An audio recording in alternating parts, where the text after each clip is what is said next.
if you own parking spaces in Boston, whether they be commercial, whether they be residential, and you're willing to rent those parking spaces out to the federal government, congratulations, you just made it on Mayor Wu's hit list. We, as a city, will be filing another FOIA request for any responses that have come in from the Boston area so that we know what information they may be sifting through. We strongly oppose any expansion of their efforts here and would encourage and will be reaching out to property owners to try to make sure that they're not adding to a surge of unlawful and dangerous activity. ICE wants to lease 249 parking spaces downtown in the city, and the mayor has decided that this is some kind of existential threat or some kind of existential crisis. She is requiring City Hall to identify private citizens who might want to take that money from the federal government. So we've signed an executive order around public property, as have 7 other surrounding municipalities, as has the governor.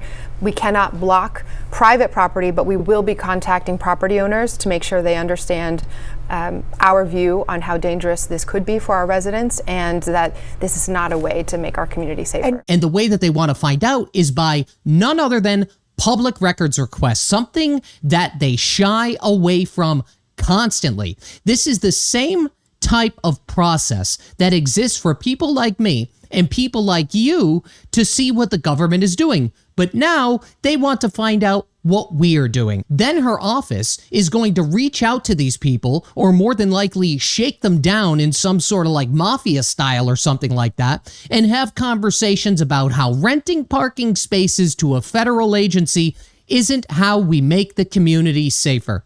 Listen, could you imagine the conversation that is going to happen between some of these property owners and whoever she's going to sick on them? I would love to be a fly on the wall when those conversations happen. I really would. You know, somehow these people have managed to convince the entire population, or nearly the entire population here in Massachusetts, that releasing people with a criminal, violent tendency, whether it be assault, rape, homicide, breaking and entering, whatever it is, releasing them is the safe option, but somehow ICE taking them into custody is the dangerous one. The mayor repeatedly has insisted that local government must not act as an arm of the federal immigration enforcement that we see happening, and they treat any local assistance to federal enforcement as illegitimate, illegal, whatever you want to call it. But when the opportunity arises on the other side for these people, the same city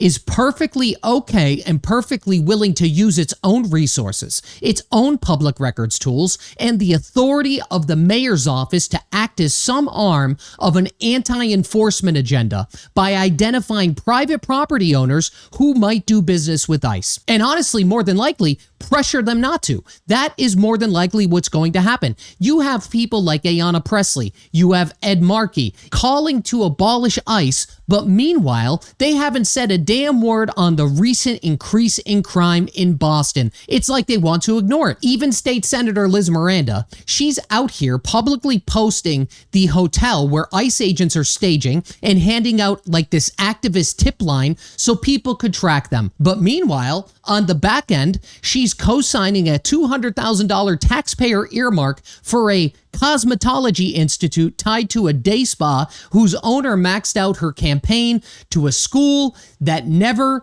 and still hasn't existed. That is what we are dealing with here. That is what is going on in Massachusetts. So in one direction, cooperation with the federal government is treated as a moral and legal violation. But in the other direction, and in the other hand, using the city power to obstruct the federal government is treated as the moral high ground or some levels of a moral responsibility, something that they have to do. This is the same administration that blackballed both me and my attorney's FOIA request during the time of White Stadium getting scrutinized. They eventually just completely stonewalled us and didn't supply us with any information that we requested. But somehow, that is okay. But when they want to weaponize these public records requests and it's in their favor, it's the moral and just thing to do. I mean, I feel like these people have some sort of amnesia. That's what I think is going on here. And remember, Boston has the Trust Act. Massachusetts has the Lund decision, and now we also have the Protect Act. And between all three of these one-sided disastrous policies, the local police here, just so you understand if you're not from Massachusetts, local police here are barred from cooperating with civil ICE detainers. Now, you might be wondering how many civil ICE detainers have actually been ignored in Boston. Guess what? Nobody knows, because when the city council had the chance to let the public find out whether these ignored detainer cases involved any criminal matters, they all voted it down. They voted it down to hide the truth from you. So it's one thing to not want to honor the ICE detainers, but it is a completely other immoral thing to not even let the public know if the detainers themselves were in regards to criminal matters. That's what's going on here.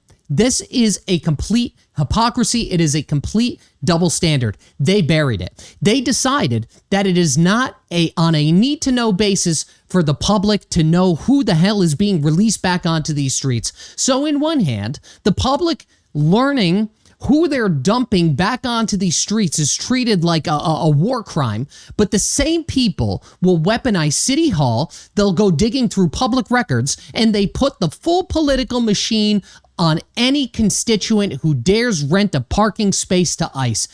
These people have some kind of institutional schizophrenia. Something is going on here. Something is going on, and I'm going to figure it out. Do they not realize that they manufacture the problem and then they campaign against the problem that they manufactured?